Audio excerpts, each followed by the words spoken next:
Love, peace, and light. Christina Ariel here. Today, the conversation is going to be a little bit more relaxed, and I want to say some things that have been on my mind for a while, but I'm trying to get it out right now.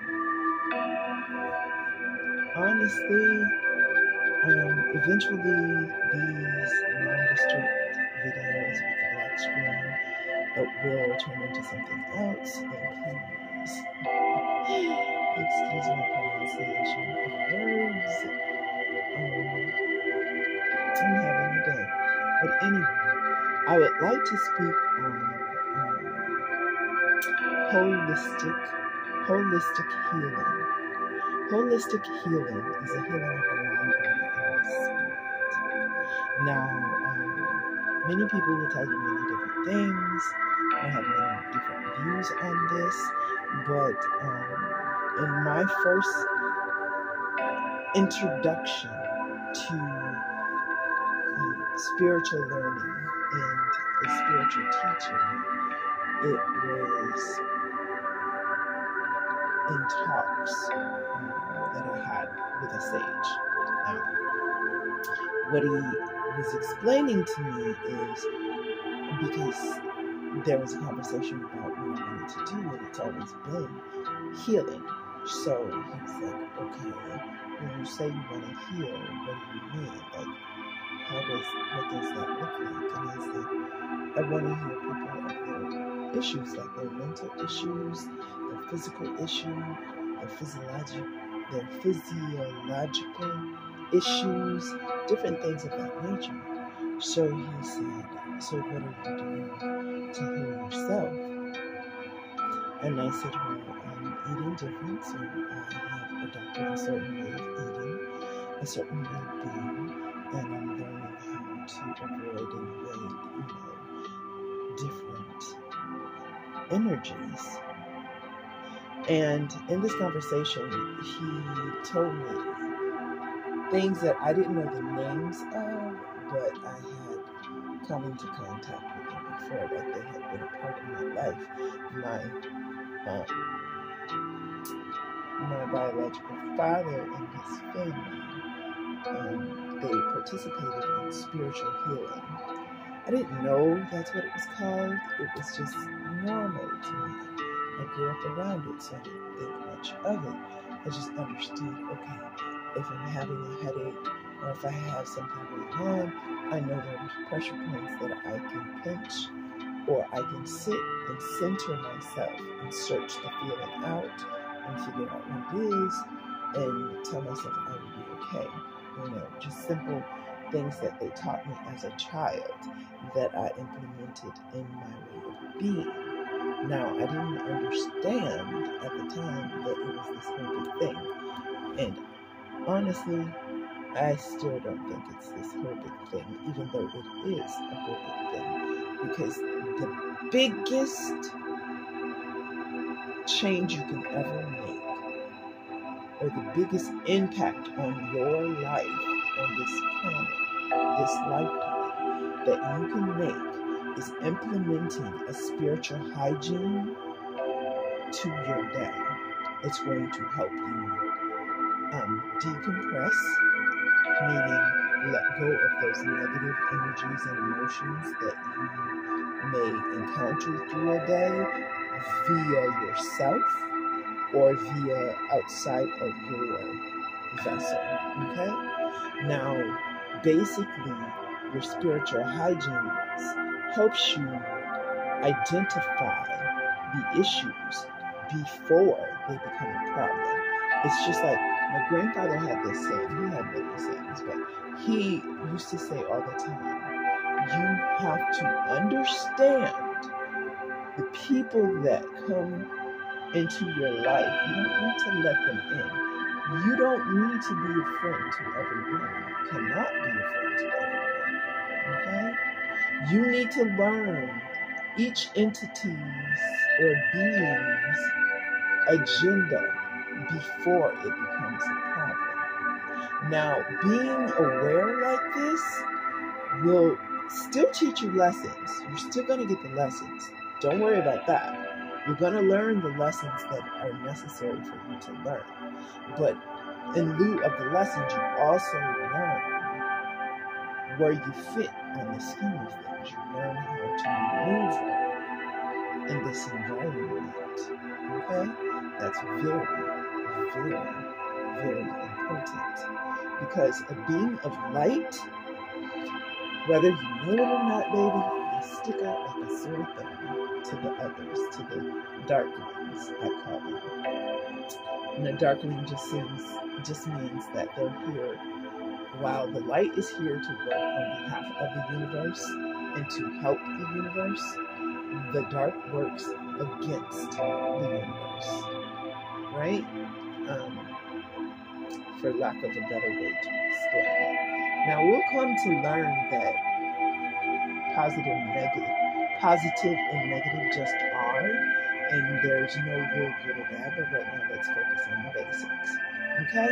So, now, and if this is too much for you, this wasn't what you signed up for, it's fine. Go ahead and stroll away. I get it. Trust me, I really get it. Now, in the process of holistic healing, it is my belief, I agree with what the conversations were that I had with that sage, and conversations that I had with my grandfather when I was younger. You have to heal a person as a whole, or give them techniques to continue the process of healing. Because as we live and we go about our days, we'll keep healing. We have to. Because there are so many more things that come at us than we send out. But it all comes in understanding the vessel that you were sent in, understanding your mind, body, and your soul, and your spirit. It's an ongoing process. It's very, when people say it's layered, it really is layered. Now,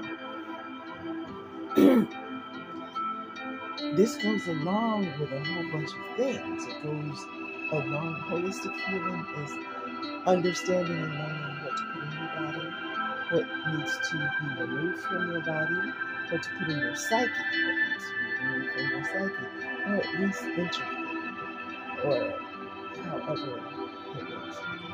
You have to go through the process of cleansing, and it's a multi-level process, okay?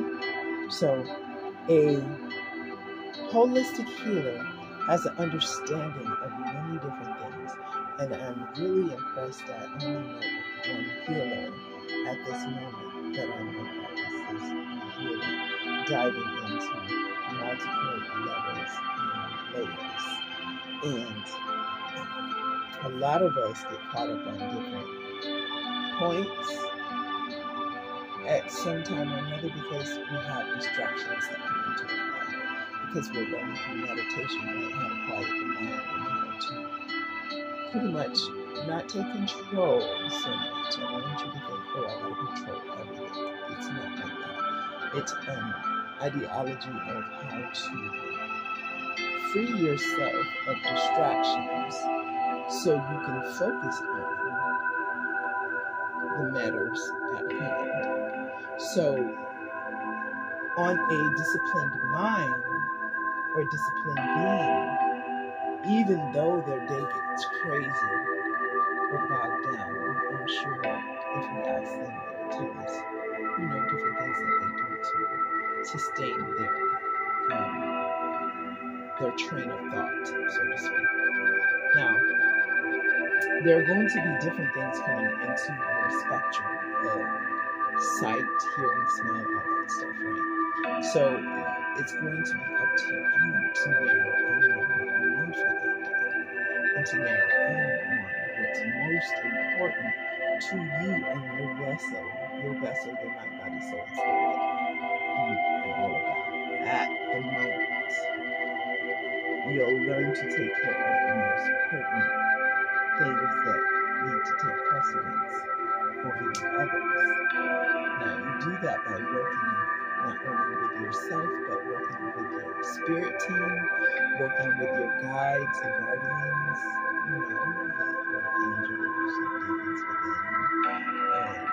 and just in different ways. So now, there are many different healing techniques, and a true healer is going to be upgrading themselves and learning constantly, is what I'm finding. So it's like when you say to the universe, this is who I am, this is who I want to be, and the universe starts giving you those things, the universe is seeing what you're going to do with them. Now, you're going to get, once you get closer and closer to becoming who it is you're meant to be, you are going to get all kinds of distractions. You're going to get the grand poobah of distractions. You understand what I'm saying to you? People, places, and things that will try to rip your attention away from what you have to do and accomplish. It's going to be up to you to keep a spiritual regimen that allows you to free your mind and your psyche long enough to focus on those pertinent informations that you need to focus on to wade through the rough waters, so to speak. Now, excuse my voice today. I don't know what's going on. I was running over different things the other day, and I seem to have something going on with my throat chakra. However, we're going to get through this, baby, because ain't nothing stopping us. Ain't nothing stopping us. Don't ever think that shit on me. But anywho, now, so you're going through these modalities and you're learning the different layers, like your thought process, your hearing, like things come into your being or into your vessel by many different modes, right? So you think of the senses first. So when they say guard your energy, you're guarding what you take in and what you put out. Because we're not wanting to be a hindrance to anyone if we're a healer. We're wanting to heal. So it takes focus and discipline. First, you got to focus and discipline on healing yourself, and then focus and discipline on giving information when you're asked, from people that know you, that see you on a day-to-day basis, and they either like or dislike what you're doing, or like or dislike how you live in this world or realm, and they're going to ask you questions. You can't go through ignoring everybody and not answering questions. It's just kind of like sharpening your eye, right? So you're making sure you get adequate or the correct information. And if you feel you're not too sure about the information, even if you say, I'll get back to you right now, or you're not too sure about that, so research it first. And then be responsible. You have to be responsible for what we put out into the world. And of late, I've been more responsible on my verbiage that I use, because when you read so much and you have so many different conversations and you speak on these apps, right, and these social media apps, you have to be sure of what you're saying, because sometimes I can go back and I can hear words that I might have misused. So also too, when you're receiving downloads, like when the first thing when you wake up in the morning, sometimes you're bombarded, your psyche is bombarded with all these words, right? Because depending on how different people relate and interact with the spirit realm and with, what they do. So I'm under the belief that the universe chooses different people for different things. Like the universe is plugged into all of us. And just like people like, well, how do healers become healers? I think they're chosen by the universe. It's like whatever contract they signed, right? the universe just reminded you. So most healers come about because they have to heal something within themselves or something that they know. So it becomes this thing that won't let them go. It's like, you know how if you give a dog their toys or their bone, they don't know nothing and nobody touch it at first, right?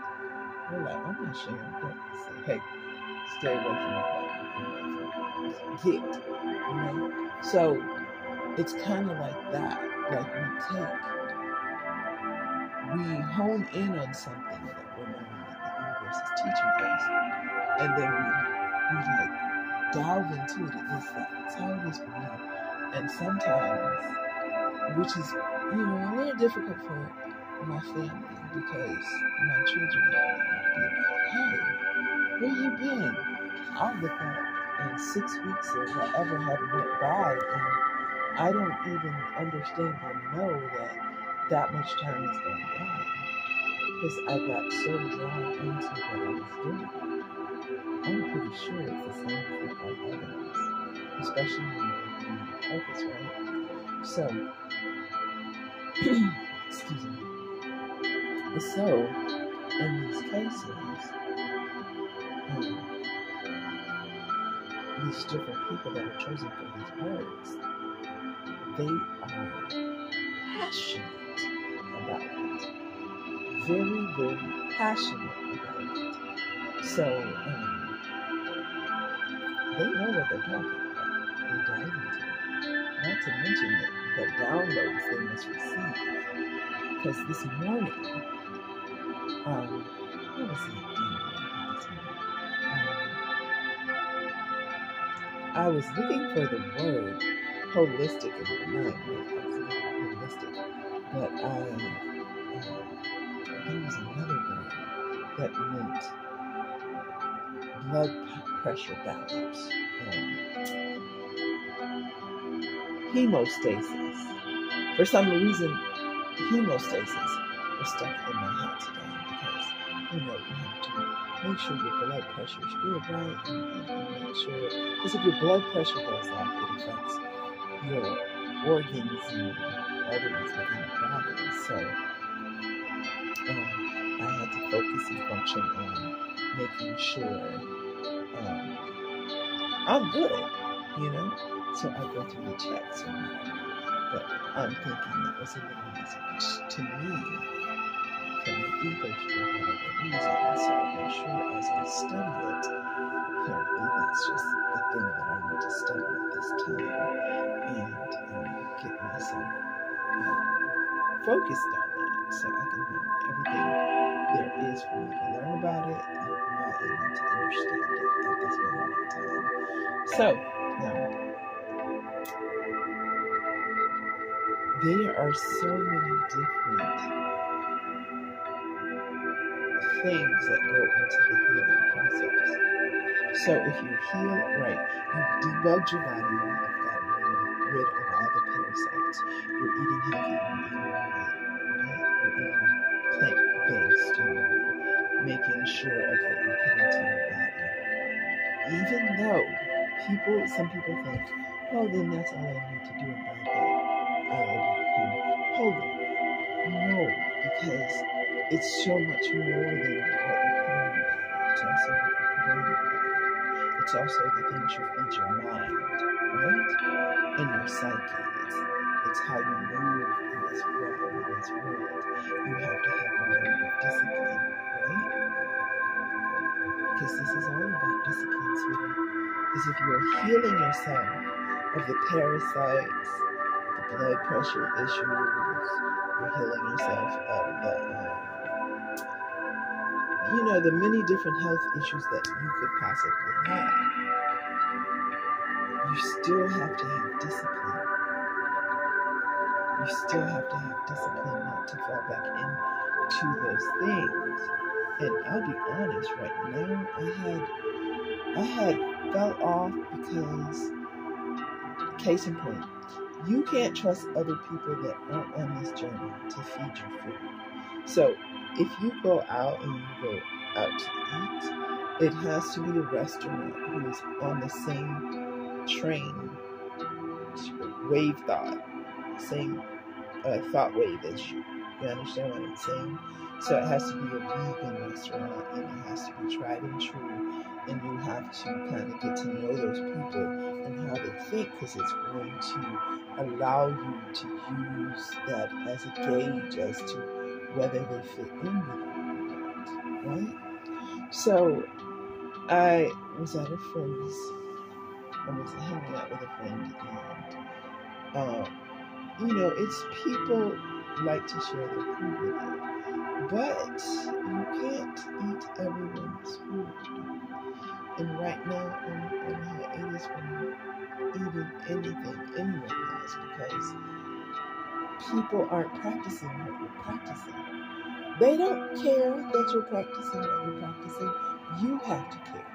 So I'll say, is there any pork, any this, any that, and this? Oh, no. They'll tell you no, and then they'll be like, after you leave, oh, I forgot. It does have this and that. It's not too bad, right? It'll be okay. It's like, no, I'm trying to live a certain way. So if I'm trying to live a certain way, and I'm trying to remove parasites from my body, it's not helping me to eat things that have those parasites in it. You understand what I'm saying? So it's like a lifestyle. It's more than a moment in the day, right? It's a lifestyle. And a lot of people don't understand that lifestyle. They're content on how they've been taught. And they don't want to deviate. And they don't really want you to deviate either. Because it's going to force them, they feel it's going to cause judgment to them. Because that's just how people think. They've been brainwashed for so long that they all want you to assimilate, like the Borg. You must assimilate, So it's like they don't necessarily mean to be harmful. It's just how they think. They got all that stuff going on within them. And they don't need to exercise discipline. So they don't understand you exercising discipline. You get me? So we can't expect them to get what we're doing. It's our spiritual journey, so we have to be responsible for our own spiritual journey, and we can't blame others for what they do to distract us or try to pull us out of that mind thought or that brain wave. Okay? That's totally up to us. So if you see and you pay attention, a lot of the healers that have been healing for a very long time, a lot of them understand that there are different modalities that must be implemented into the process of healing. So you'll see them use Reiki. You'll see them use a plant-based diet. You'll see them do chakra healing. And you'll see them do sound bowl cleansing, right? All these different things. So keep your head up,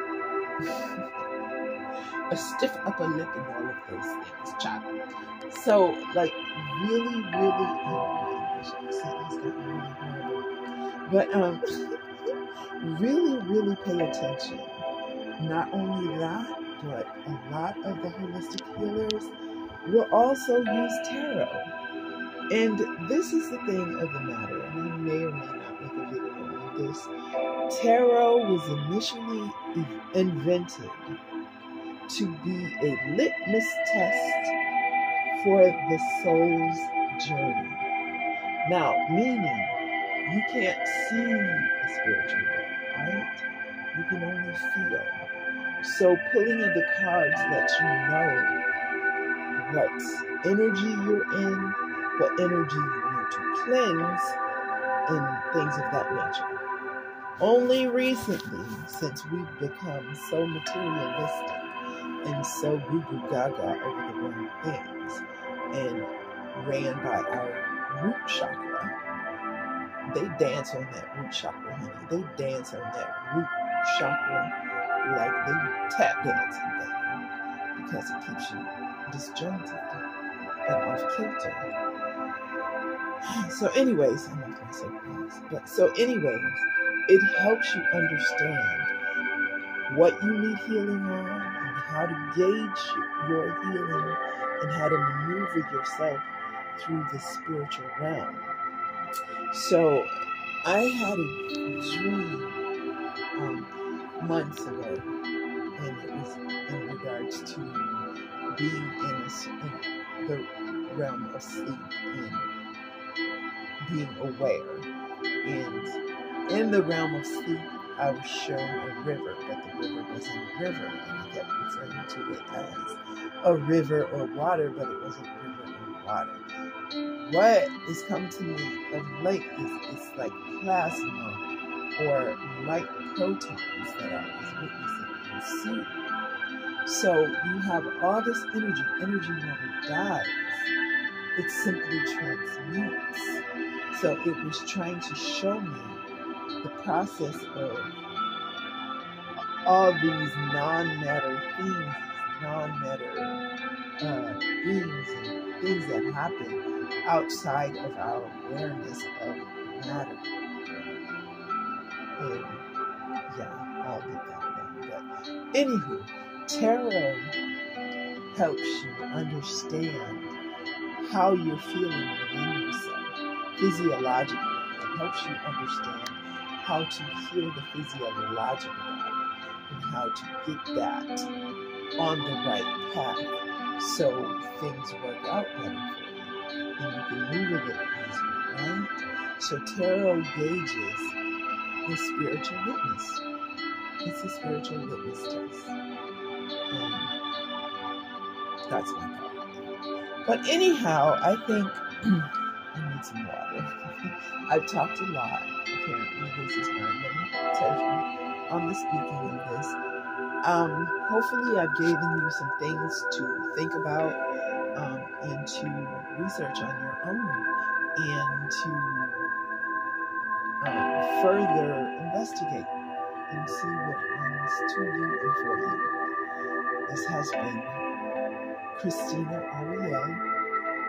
Love, peace, and light. Namaste.